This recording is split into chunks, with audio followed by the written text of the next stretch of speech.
এবার শুধু মাদক কারবারিদের বিরুদ্ধে এক সপ্তাহের আলটিমেটামই নয়, রাত 12টার পর অকারণে ঘোরাঘুরি আর আড্ডাবাজির বিরুদ্ধেও কঠোর হুঁশিয়ারি দিয়েছেন সাধারণ মানুষ। মাদকের বিরুদ্ধে জনতার এই অবস্থান এখন আলোচনার কেন্দ্রবিন্দু। মাদক বিরোধী এই সমাবেশ ও বিক্ষোভ মিছিলে অংশ নেন শত শত মানুষ।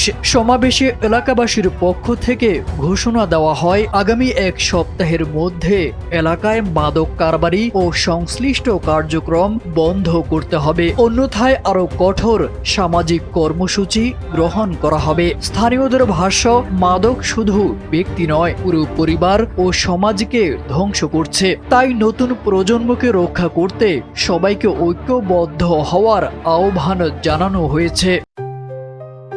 JBS holdings limited. রাত 12টার পরে কোনো আড্ডা চলবে না কোথাও।